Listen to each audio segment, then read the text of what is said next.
Знаходжу Ольгу Угу. і заряджаю п'ятерку. Але от у нас є можливість тебе опублікувати на обложці Playboy. І я така, серйозно, та це ж моя мрія. А я вилетіла в 3-му і отримала просто 0. Інвестувала $10 000, 3 дня просиділа. Що треба, щоб стати професійною покористкою? Треба кинути свою основну роботу. Все. Коли ти не маєш роботи, ти граєш в карти, все, ти професійний покерист. Це не жарт.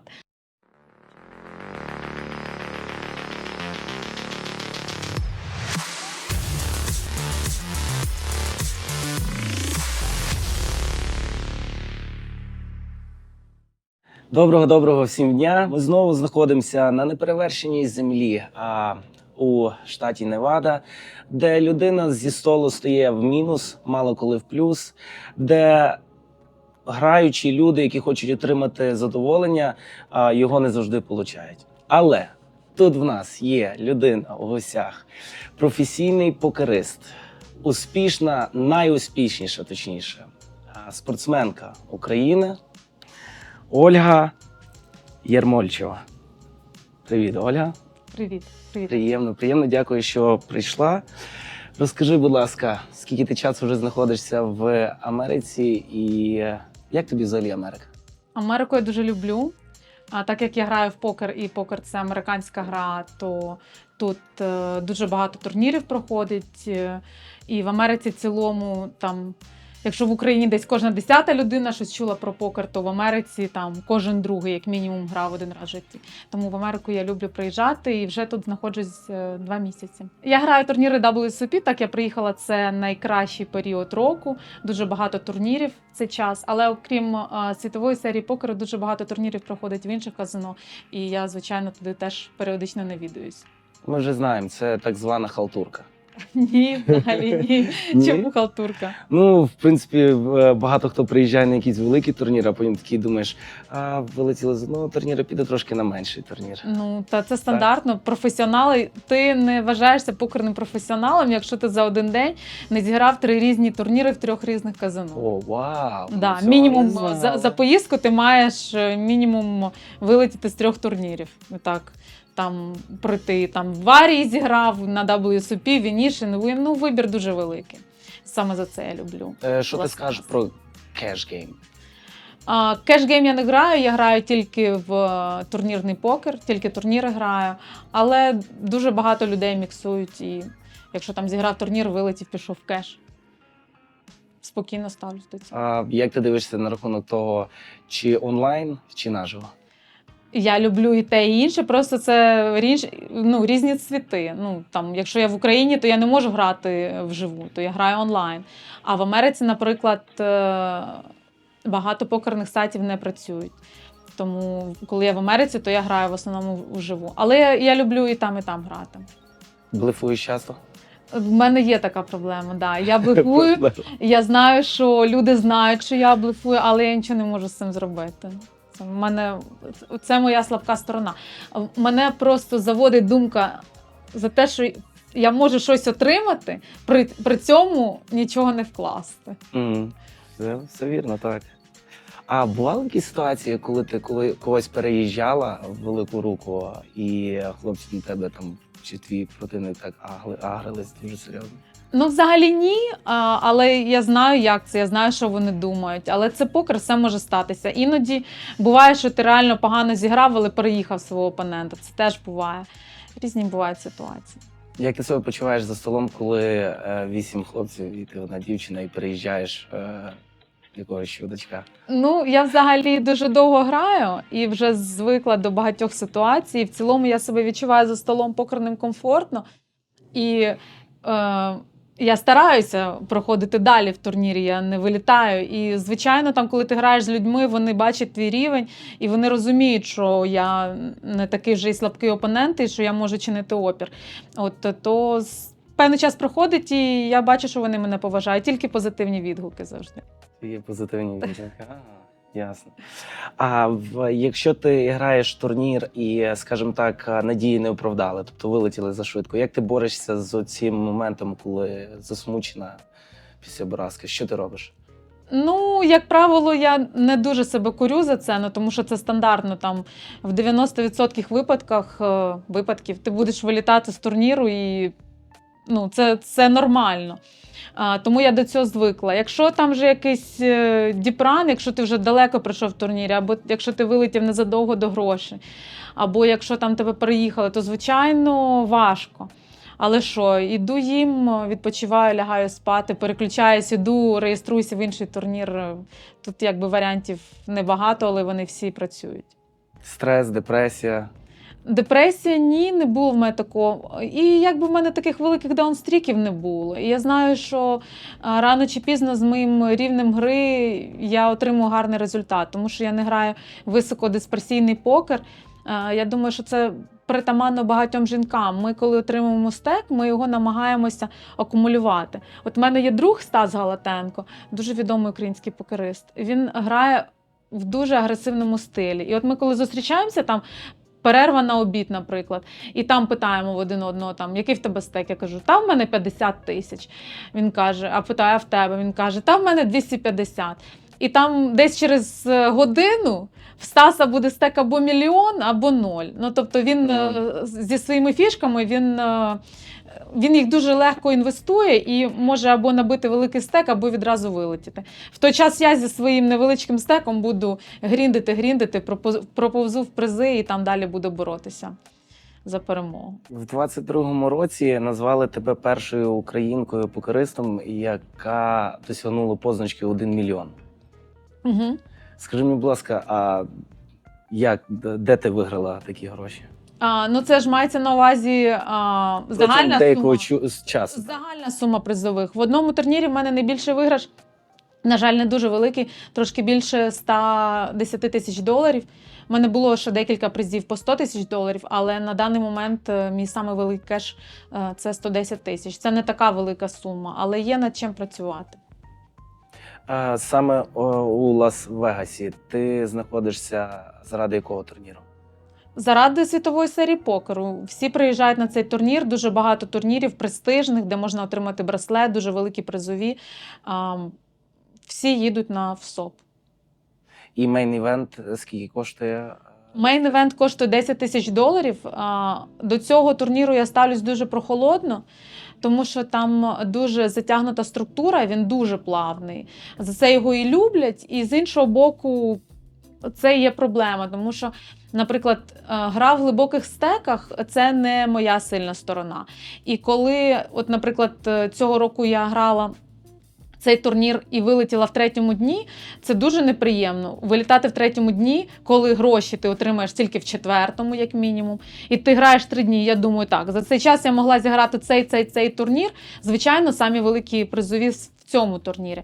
Але із-за цієї структури, із-за того, що дуже багато любителів, із-за того, що там за перше місце мільйон, і там всі фіналісти за перше місце 10 мільйонів, а всі фіналісти отримують мінімум мільйон, то, звичайно, цей турнір самий бажаний.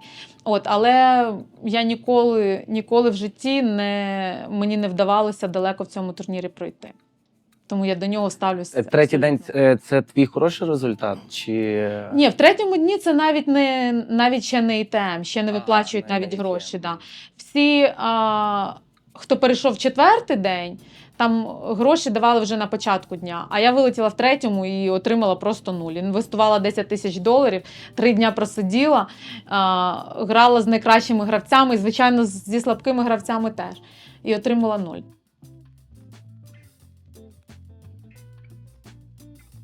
Ти є учасником збірної України, чи не можна тебе назвати учасником? Ні, я не в збірній в даний момент. В один час я була в збірній, ми їздили на турніри різні по дублікатному покеру, так званому матч-покеру, коли ми були в нашій першій поїздці в Дубліні в 2019 році. Я була MVP турніру. Я набрала найбільшу кількість очок серед всіх учасників, серед всіх країн. І Україна здобула перше місце. Потім також вони приїжджали в Україну, проводився чемпіонат Європи вже по матч-покеру. Я теж була в збірній, і ми брали участь, зайняли 3 місце. І після того збірна мене позбулася по своїх причинах, я не знаю. В Дубліні ти сказала, що ти отримала MVP 25 тисяч очок, так? Я не знаю, скільки там очок. Найбільшу кількість через всіх учасників. Очки – це дуже круто. А як на рахунок грошей? Були якісь бенефіти? Ну, там суть цього покеру, це дуже цікаво, що ми змагалися за престиж країни. І грошей ніхто не інвестував. У нас були спонсорські гроші, які покривали наші, там, як то кажуть, розходи. А саме за наш виступ ми не отримали ніяких грошей. Ну, за престиж України також Саме... потрібно віддати чесне. Ясненько. А ми говоримо про ти не є учасник збірної України. Як краще, бути в команді чи сама за себе? Ну, то звичайно, що покер – то не командна гра, а індивідуальна. І коли ти граєш в команді, то на тебе ще давить цей вантаж того, що ти не один. На тобі ще відповідальність за свою команду. І мені, звичайно, краще, коли ти сам за себе. Ти себе кориш за помилки, тому що іноді ти можеш класно зіграти, а там хтось з твоєї команди погано зіграє. І ти думаєш, чого він зіграв так і так. Тому, звичайно, ну і в цілому командний покер він не є популярним. Покер – це індивідуальна гра. Тому для мене, мені, звичайно, дуже прикро, що мене виключили зі складу збірної, але я думаю, що я не... Чому саме виключили? Є якісь претензії чи... Ну, були претензії президента, звичайно, до мене. В нього були свої причини на те. Плюс, коли я ще була в збірній, то був інший спонсор, а в мене був контракт з компанією VBET. І VBET, і та компанія, вони були конкурентами на той момент. І, звичайно, вони як спонсор, я думаю, що вони диктували свої певні умови, кого брати в збірну, кого ні. І я думаю, що це теж могло стати причиною, але це вже давно в минулому. І я нашій збірній бажаю тільки успіху на міжнародних змаганнях. Main event, заявочка 10 тисяч. Так. Платиш зі своєї кишені? На великі турніри я завжди продаю певну частину екшену, особливо на такі турніри з великою кількістю учасників, тому що в них вірогідність пройти далеко менша, ніж якщо ти граєш турнір з невеликим полем, з невеликою кількістю гравців. На дорогі турніри я завжди продаю екшен. Я продаю своїм друзям і своїм дольщикам, які в мене, як правило, завжди беруть долі. І також цього року на WSOP я продавала долі на сайті PokerStake. Це сайт, де гравці можуть продавати частину свого екшену, і ти можеш купувати в кого завгодно, хто там є. Дуже зручно. А турніри з невисокими баїнами, там, до $1000, я граю від себе. Тобто, якщо на наступний рік ти їдеш на WSOP, я заходжу на вищесказаний сайт, правильно? Знаходжу Ольгу і заряджаю п'ятерку. Скільки я з тої п'ятерки получу, якщо ти виграєш? Ну, якщо ти зарядиш п'ятерку, якщо я буду продавати 50%, і якщо я виграю турнір, то ти отримаєш 5 мільйонів. Тобто це все офіційно, ну, я маю на увазі, це все офіційно, як я буду знати, що ти мене не бартанеш, коли виграєш? От сьогодні виграла, а завтра тебе вже нема. Ні, ну, тож, по-перше, ти маєш довіряти цій людині. По-друге, там, як правило, продають долі люди публічні. По-третє, ти можеш подивитися, чи ця людина взагалі грала цей турнір, чи ні, тому що це велика подія, вона висвітлюється на багатьох сайтах, і на сайті WSOP можна знайти там і дивитися апдейти по турніру, подивитися, як проходить турнір. То все чесно. В цілому, як правило, там, де є великі гроші, там дуже багато обману. Але я не буду цим займатися, тому що, по-перше, я не така людина, по-друге, я публічна людина, і по-третє, це просто не по-християнськи щось. Не по-християнськи, теж чули таке. Тобто, якщо все ж таки воно так станеться, ти продаєш 50%, 80%, який твій еквівалент? Тобто, якщо ти знаєш, що ти їдеш на такий турнір, ти можеш продати всі свої 100%, тобі немає смислу грати, правильно?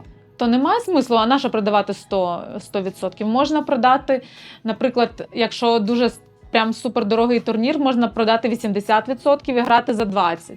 Це теж нормальні умови. Якщо ти проходиш там в турнірі, там в мене товариш, грав турнір за 10 тисяч, виграв мільйон, грав за 10%, виграв мільйон, отримав 100 тисяч. Ну да, бідно, що йому довелося там 900 тисяч віддати. Але якби не гроші цих спонсорів, то він би і не виграв ці гроші, він би і 100 тисяч не отримав. Тому це якби по-чесному. Скільки ти вже країн світу облітала? Тому що я знаю, що ти бачилась з Агуеро, Кун Агуеро. Так. Це один з найкращих, найулюбленіших моїх гравців. Якщо ти поїхала, скажімо, на турнір у Францію, після цього ти їдеш в інакші країни чи зупиняєшся, вертаєшся назад додому? Ну, з Агуеро ми останній раз зустрічалися в Монте-Карло. Після Монте-Карло я повернулася додому, і потім я поїхала на WSOP. До того я його зустріла на Багамах. І якщо ми говоримо про покер, то я дуже багато країн відвідую, часто повертаюся, іноді в мене одна поїздка за одною. Але в цілому я не прям так, щоб нон-стоп їжджу, як могла б. Неймара бачила? Я його бачила, але я з ним ніколи не спілкувалася. В цілому він дуже любить грати на ЄПТ Барселона. Ну, раніше, коли він грав в Барселоні, він завжди там грав. Але він іноді на WSOP приїжджає. Да й в цілому він на різні турніри їздить. Він дуже любить покер. І я думаю, що це дуже гарно, коли такі популярні люди, відомі спортсмени, вони заохочують інших людей грати в цю гру. Якщо ми гру як покер відкладемо в сторону, найулюбленіша справа, якою Ольга любить займатися? От мені дуже соромно зізнаватися, але в моєму житті, окрім покеру, дуже мало інших цікавих речей. Тому що в мене все заточено навколо покеру і навколо покерної діяльності. Але я дуже люблю дивитися спорт, відвідувати різні спортивні події. Я люблю і теніс, і футбол. Але я сама особисто дуже лінива і нічим не займаюся. Ну, ти все назвала, щось, що ти не любиш. Як на рахунок фотосесій? Ну, фотосесії мене іноді запрошують. Дуже вдячна, що запросили мене на інтерв'ю. Мені іноді цікаво ділитися своїми думками, розповідати про свій досвід. І іноді мене запрошують на фотосесію. Недавно я була в одному покерному журналі. Мене навіть попросили зробити окрему зустріч з фанатами, де я буду підписувати цей журнал. Але я сказала, що то вже крінж, що я не буду таким займатися. Але я думаю, що могла б. Це тут, в Америці чи десь в Європі? Так, в Америці. Американський журнал, вони самі з Флориди. Журнал, до речі, не прям вау популярний, але після того, як вони опублікували фотознімки зі мною, дуже багато було критики, що, типу, мій образ як покерного гравця там дуже сексуалізований. І що в цілому ми тут в Америці за рівність, і ми не маємо покерних наших гравців виставляти в такому світлі. Але будь-який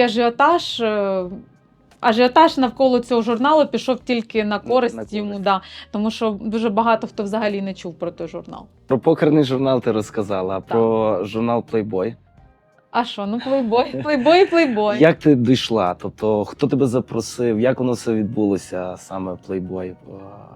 Ну, фотосесія в Playboy – це, знаєте, така собі ачівка. Дуже мені хотілося бути хоча б там всередині, про обкладинку я навіть мовчу.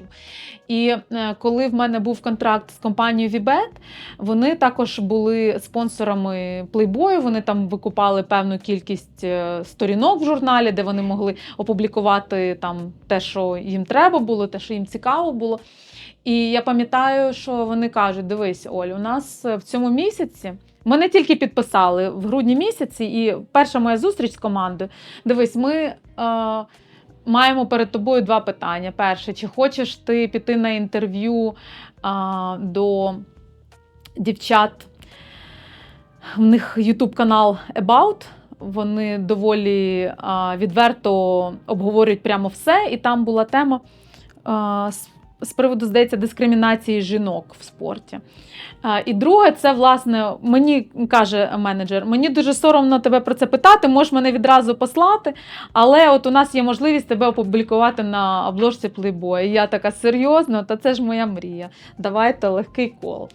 взагалі. Легкий кол. Да. Ну, якщо чесно, перше, що ти сказала, піти з дівчатами поговорити на рахунок дискримінації жінок в спорті і знятися в плейбої, це дуже легкий кол. Так, Це, ну, так, і так. я вважаю, що там набагато веселіше було. От, поговорити про дискримінацію, але ми трошки поговоримо. Угу. Наскільки ти відчуваєш давлення інколи від своїх опонентів, коли знають, що ти жінка в покері серед спортсменів в загальному? Жінок ж набагато менше покеристів, правильно? Так, бо жінки трошки по-іншому влаштовані, і в цілому жінки less competitive. Їм якби покер не супер прям вау, цікаво. І от зараз дуже багато йде обговорень, типу, чому жінки не добиваються таких високих результатів, як чоловіки. По-перше, жінок дуже мало в покері. По-друге, їм покер, як правило, не дуже прямо і цікавий, в них там свої інтереси. От, і, звичайно, іноді я там бачу косі погляди і все таке інше, але в цілому я людина емоційно стійка і я звикла до багатьох речей. Плюс я в свій час стрімила на Твічі, я пройшла цю школу. І мене зараз взагалі чимось вибити з себе дуже важко. Закулилась так вже, Да, загуртувалась. Так, Ага. загуртувалась. А чому перестала на Твічі стрімити? Я не бачу в цьому свого розвитку як покерного гравця, плюс спілкування з аудиторією мене відволікало від саме того, чим я займаюся, власне, від покеру. І іноді я просто втрачаю просто думки під час того, як я граю, а мені треба ще і глядачам своїм відповідати. І просто я не бачила свого особистого розвитку в цьому. Просто не моя історія. Ти використовуєш соцмережі як засіб заробітку? Ціленаправлено ні. Але через мій інстаграм мене знаходять люди, вони мені пишуть різні пропозиції, цікаві, нецікаві. Тобто я сама цим не займаюсь, але через мій інстаграм мене знаходять і щось мені пропонують. Як ти вважаєш, навчитися грати в покер можна, не маючи ніяких навиків, чи при тому всьому потрібно мати якісь завдатки? Ну, в мене взагалі було нуль талантів покерних. Я не скажу, що я прям вау в математиці. Так, в мене в школі була золота медаль. В цілому я матеріал опановую доволі швидко, але якихось нахилів в мене взагалі не було. І якщо є бажання, з сучасними технологіями, з набіром інструментів різних, можна заробляти дуже швидко. Просто треба цьому присвячувати час. А багато людей просто не можуть займатися одним і тим самим рутиною протягом певного часу, довгий період часу. Тому вони і кидають на півдорозі. А в цілому будь-хто може отримувати класні результати. Найшвидше, що ти програвала турнір? За який час? Ну, у мене було таке, що я могла вилетіти в першій роздачі. Але, як правило, я вже казала, що я граю доволі акуратно і фішки зберігаю. І там, коли я йду all-in, то, як правило, в мене вже дуже сильна рука. Але бувало, що і швидко вилітала теж. Особливо зараз турніри вони проходять, як правило, з форматом re-entry. Ти можеш піти в касу, докупитися і знову сісти в турнір. То тут же взагалі просто. Я пам'ятаю, в мене був випадок. Я знаходилася в Панамі і виграла пакет на турнір Еврека в Гамбурзі. На мейн-івент. І я летіла з Панами, прилетіла в Гамбург, зареєструвалася в мейн-івент, ще тоді не було re-entry, був один просто вхід. Мені роздали тузи, моєму опоненту роздали королі, і ми виставилися по 200 блайндів на першому рівні. І рівером поклали короля, і я просто вилетіла відразу. І це було просто таке розчарування. Я летіла через весь океан грати цей турнір і просто вилетіла в бедбіті. Було дуже обідно. Але я грала інші турніри і проводила час. Знаходила інакші розваги. Так. Яка твоя є фішка? Тобто в багатьох там покеристів, скажімо, кепка, так, якісь там окуляри. Що ти робиш там, коли блефуєш, наприклад? Коли блефую, як Тиск правило, піднімається? Ну, я хвилююсь дуже, так. І в цілому, коли я граю велику якусь роздачу, я дуже хвилююся. Але як то може бути фішка, коли ти блефуєш? Ти маєш поводити себе однаково, і коли в тебе блеф, і коли сильна рука. Має Це і однаково. найважче і є. Ну, я стараюсь бути просто собою і спокійно сидіти за столом. В мене немає покерфейсу, як ото люди просто дивляться в одну точку. Я можу іноді з опонентом поговорити, можу там просто пити каву, спокійно себе поводити. Я думаю, що от те, що в мене є, от моя сильна сторона, те, що я вмію давати зворотні телси. Що коли я хочу, щоб людина заколила мою ставку, я показую слабкість, як мені здається. Можу навіть там трошки отак потруситися. І навпаки. Воно не завжди спрацьовує, але іноді дуже гарно. Ми недавно знали, що коли люди блефують, в них помпує тут вена, багато шарфіків там хтось надіває. В тебе є якийсь такий прикол? Тобто кепка... Немає. нічого? Я в це не дуже вірю і не вірю, що пульсує вена сильно. І плюс вена може пульсувати, і коли в тебе сильна рука теж. Тобто це не є релевантно. Було один час дуже популярно там обмотуватися шарфами. Там, або зараз отак прикривають рот капюшоном, як правило. Але це просто, ну, Понти, я дивлюся на так? це. Да, понти, це смішно просто. В тебе є якісь, скажімо так, традиції? Ну, не знаю, може, в тебе якась там везуча фішка, може там якийсь там перстень спеціально одягаєш, чи щось. На таке? початку моєї кар'єри, я коли була в важливій роздачі, я собі придумала, що не можна сидіти, схрестивши ноги. Там, або якщо ти проходиш далеко там в турнірі, то треба одягати щось зелене, тому що зелене – це колір доларів, і вони принесуть тобі удачу. Але після того, як я стала більше навчатися, це все просто не мало сенсу, і всі ці фішки це просто бред, я вважаю. Я не superstitious, не... Я тобі так скоренько історію таку розкажу. У мене є друг Ярослав, от ззаді сидить. В нього така була вчора чуйка, що він повинен був ставити ще людині з боку фішки ставку за нього, бо ця людина йому приносила успіх. Так. Ну і піднімав до тих пір, вигравав до тих пір, поки ця людина все ж таки не встала. І воно працює в якомусь. Як ти вважаєш, воно дійсно працює, якщо ти собі вношуєш, що от саме ці кросовки для мене везучі там, чи... Я не вірю в прикмети, але якщо хтось вірить в щось позитивне, то хай продовжує вірити. От, наприклад, я не вірю, що якщо чорний кіт мені перебіг дорогу, то все, поганий день. Але якщо я прийду і моя машина брудна від пташок, то це знак того, що прийдуть гроші. Позитивне я вірю. Позитивне вірю. Ти Да. віриш. І думаю, Ясно. що треба більше мислити позитивно. Тобто, в цілому. якщо я перейду тобі дорогу, коли ти на машині з пустим відром, зі мною нічого не станеться. Ні, нічого не стане. Ага, ясно. Але краще не переходити. Ми говоримо про прикмети.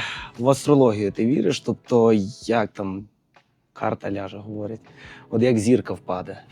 Ні, не вірю взагалі. Не віриш? Не вірю. І в астрологію теж не вірю. Угу. Це астрологія, це логія. Це, мабуть, єдина наука, яка нічого не має спільного, власне, до науки. Я вважаю, що це... Вибачте мене всі, хто вірять в зірки, але мені здається, що це бред. Угу. Ти інколи використовуєш свій такий, скажімо так, жіночий шарм, коли ти граєш за столом і підкосиш ніби, ой, насправді має два туза, знаєш? Але така, ой, щось мені карта сьогодні не йде, але я піду all-in. Ну, взагалі, раніше мені хотілося, щоб люди всі за столом думали, що я там, вау, суперпрофесіонал. От, зараз я, коли приходжу на якісь турніри, то я хочу, щоб люди думали, що я просто якась там мажорка або дружина якогось багатія і прийшла просто відпочити, перекинутися в картішки. От. І мені навіть мій товариш Ігор Ярошевський, він каже, що досить корчить з себе професіоналку, включай дурочку і просто використовуй це для себе. От. І Іноді я можу там когось там уболтати там на кол, або там, наприклад, щоб скинули карти. Але прям так, щоб я це завжди часто використовувала, то ні. А як ти аналізуєш взагалі свого суперника? Тобто ти проводиш якусь аналітику, його стратегію ігри, ти виводиш це все для себе? Я коли граю турнір, я завжди звертаю увагу на всі роздачі, навіть там, де я не беру участі. Я завжди дуже сконцентрована, дивлюсь уважно на розмір ставки, дивлюсь уважно на таймінг, з яким він ставить цю ставку.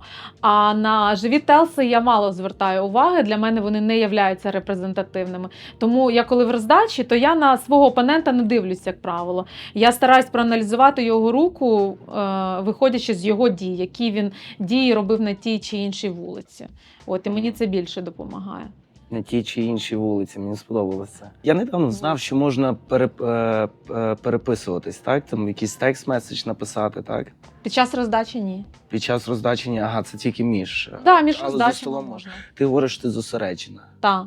Ти переписуєшся за столом, припустимо, така ситуація, ти сидиш за столом, скажімо, ти вже не граєш цю руку, і тобі пише там, чоловік, там, кохана, знаєш, де пакети для мусору? Ти відповідаєш на таке, чи тут ти зосередження на руці і слідкуєш, щоб проаналізувати наступну руку? Ну, поки дилер тасує карти, то можу і відписати, можу і там в Інстаграмі щось опублікувати, якісь сторіс. Тобто не завжди зосередження. Ні, так а що? А коли дилер роздає карти, коли ні в кого карт немає, кожен займається своєю справою. Ну, в принципі, окей. Але коли йде роздача, то я стараюсь бути зосередженою на роздачах. Скажи мені, будь ласка, коли ти відчула оцей переломний бар'єр в кар'єрі? Тобто, коли ти була любителем і перейшла на професійний рівень?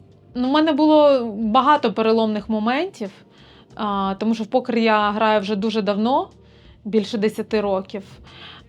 І я думала, що весь цей час я являюсь професійним покеристом, професійною покеристкою. Що треба, щоб стати професійною покеристкою? Треба кинути свою основну роботу. Все. Коли ти не маєш роботи, ти граєш в карти, все, ти професійний покерист. Це не жарт. І мені здавалось, ну я ж нічим більше не займаюся, я заробляю цим, це мій єдиний... Це моє єдине джерело доходу, все, я професійна покеристка. І мій, насправді, основний переломний момент стався навесні 2022 року, коли так сталося, я була в Вірменії в робочій поїздці з компанією Vibet. І із-за того, що в той момент просто я не могла далі працювати як стрімер, тому що стрімер – це в першу чергу людина, яка розважає аудиторію. І в цілому мені було дуже важко. І я сконцентрувалася тільки на покері. Я дуже багато грала, дуже багато навчалась. І після того я зрозуміла, все, що було до того, чим я займалася, то був не професійний покер. Професійний покер саме зараз. І мої найкращі результати почалися саме після цього моменту. Сказала, що ти вже довго займаєшся покером. Скільки вже років? Ну, мій перший турнір, я прийшла на спортивний турнір, він був міжнародним, хоча проводився в Києві, але це був міжнародний турнір по покеру, був навесні 2011 року. То це вже 13 років я грала. Трошки є. Да, вже. Трошки є. А як ти взагалі прийшла до цього, що хочеш зіграти в покер, попробувати? Як воно все розпочалось? В цілому я дуже люблю різні ігри, і карткові ігри теж я люблю. І я кажу, що однокласник, але він насправді з паралелі, з класу старше, якось запросив мене пограти онлайн-покер разом. І мені дуже сподобалось, і з цього все почалося. Дуже цікава гра, я почала шукати інформацію в інтернеті, дивитися різні відео, мене це все дуже захопило, і з того моменту до сих пір не відпускає. Ну, ти так хапка нормальна, на 14 років зайшла.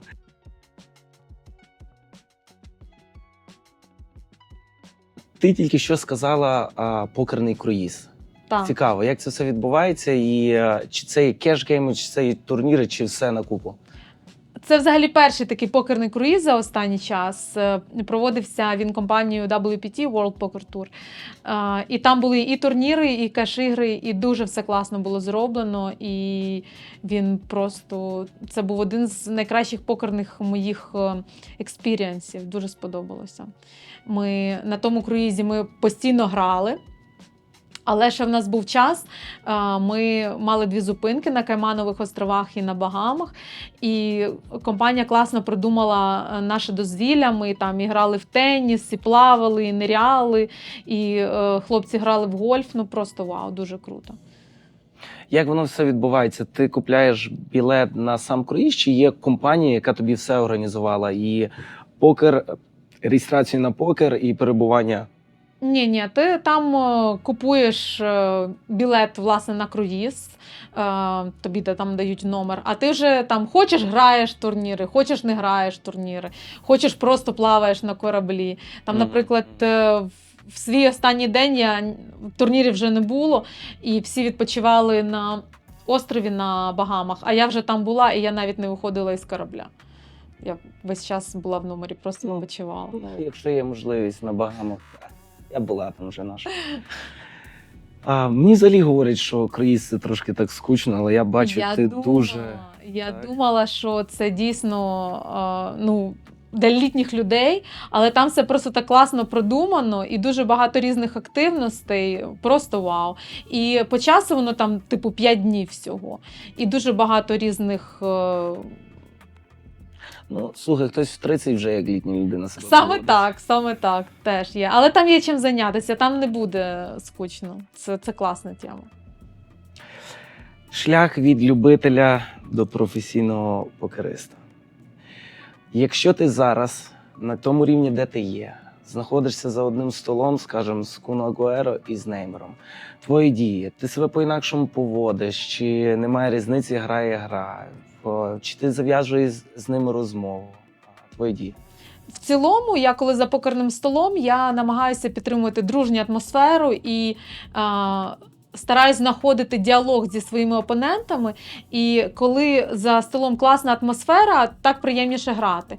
І я як професійний гравець, я розумію, що коли ти граєш з любителями, то любителі, як правило, вони за столом довго не протримаються. І наша задача їх розважати.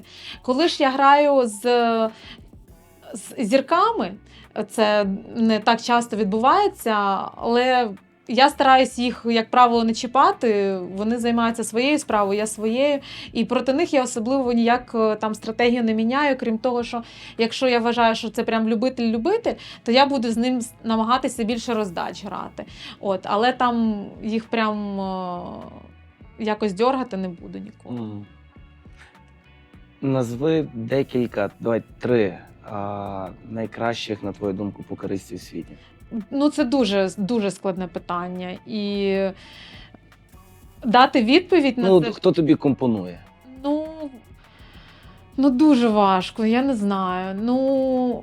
Вважаю, що вибрати когось це складно, тому що покер – це дисперсійна гра. Комусь вдалося там виграти роздачу, і вона вплинула так на цей турнір, що він його виграв. Ага. І тому дуже важко. І якщо я назву там когось і забуду про когось, то теж це буде... Я вже знаю, що везіння – це нормальна річ в покері. Але якщо треба назвати там моїх 3, хто мені дуже подобається, то хай це буде Джейсон Кун, Адріан Матеос. І хто там ще, я не знаю. Хай буде Олексій Паняков, латвієць. Латвієць. Да, латвієць. Круто. А взагалі є окремі турніри для жінок, сугубо де жінки грають? Вони не настільки популярні, чи вони також досить популярні? І якщо є, то яка кількість учасниць? Жіночі турніри проводяться, і на WSOP є жіночий турнір, за який можна отримати браслет. І в цілому, коли йде якась серія в певному казино, то, як правило, один турнір буде жіночий обов'язково. І залежить від того, скільки учасників на серії, от, наприклад, на WSOP там більше 1000 жінок брало участь. Мені вдавалося вигравати жіночі турніри, але з невеликими полями. У Win під час WPT в грудні дуже престижний турнір, теж по $1000, теж велика кількість учасників, там і 500, і 700 учасниць, і там можна виграти солідні призові. Ну, тобто періодично проводяться Ти класні береш жіночі участь в таких турнірах? Так. Я люблю жіночі турніри, хоча насправді їх не так-то вже і легко грати. Ой, дівчата, вчора було в такому манікюрі, десь так воно все. Так. Ну, спочатку така дружня атмосфера, там показують своїх дітей, внуків, там все. Але це все до першого переїзду. Потім серйозно? Потім війна починається, там просто жесть. Давай будемо говорити про рівність. Є сугубо жіночі турніри, є сугубо чоловічі турніри. Ну, колись на ЄПТ проводився у Франції турнір для чоловіків. Але в тому турнірі для чоловіків міг зареєструватися будь-хто. Так що прям суто чоловічих то немає такого, як правило. Ти багато подорожуєш. Втома, як ти це все переносиш? Ну, я дуже люблю подорожувати. Я людина, яка постійно шукає щось нове, цікаве, і мені подобається відкривати для себе нові країни. Я відвідала більше 50 країн, із них десь близько половини по покеру. І мені в цілому дуже подобається подорожувати, але іноді я, звичайно, стомлююсь, особливо якщо треба їхати з України, це дуже багато часу займається дорога. То якщо я вже їду, то я вже їду на серйозний період часу. Тому що їхати там на турнір на 3 дні, 2 дні добиратися, потім 2 дні вертатися додому, то дуже незручно. Але подорожувати я люблю і майже ніколи не втомлююсь. Чи настане цей час, коли ти візьмеш покерну колоду карт, а вже на той час, я впевнений в тому, що це колись станеться, браслет WSOP Main Event, збоку маленьку фотографію з Кун Агуеро із ним, засунеш в маленьку таку красиву коробочку і поставиш збоку на тумбочці. Мені дуже подобається, що коли ти граєш в покер, немає взагалі ніяких обмежень по віку. І це дуже цікава гра, і багатьох літніх людей вона тримає в тонусі, саме за того, що постійно треба думати. І я не думаю, що прям настане момент, коли я перестану грати взагалі. Можливо, я перестану грати в такому об'ємі, але в цілому там періодично турніри грати я буду, я думаю, весь час. WSOP, жіночий турнір. Скажи мені, будь ласка, ті дівчата, які стають лідерами, скажімо, топ-5, топ-10, так? Як ти вважаєш, на твою думку, вони компетитивні виступати на фінальних столах у мейн-івенті WSOP? Ну, фінальний стіл WSOP – це велика удача. Треба дуже багато, щоб склалося на твою користь. І на фінальному столі, як правило, із-за того, що структура дуже глибока, там іноді буває більшість любителів, ніж професіоналів. Із-за цієї структури, що будь-хто може дочекатися гарної карти і пройти далеко. Але в цілому, якщо ми говоримо про жінок, то дуже є багато сильних компетентних покеристок, і це не може не радувати. Дівчата теж класно виступають в покер і виграють турніри, і виграють великі призові. Зрозуміло. Скажи, будь ласка, нашим глядачам, що можеш порадити, побажати молодим, юним, перспективним спортсменам? Можу побажати вірити в себе, пробувати постійно щось нове, розвиватися, і результати завжди прийдуть. Так, дорогі друзі, у нас сьогодні була студія зустріч з мега сильною людиною, відомою покеристкою Ольгою Єрмольчевою. Велике тобі спасибі за розгорнуте інтерв'ю. Ми, звичайно, бажаємо тобі успіхів, перемог, щоб на флопі завжди був флеш. Як мінімум. Як мінімум. І в рукаві, як мінімум, Ні, один в рукаві туз. не треба, то не чесно. Чесно. Велике тобі спасибі, успіхів. Дякую, Андрію.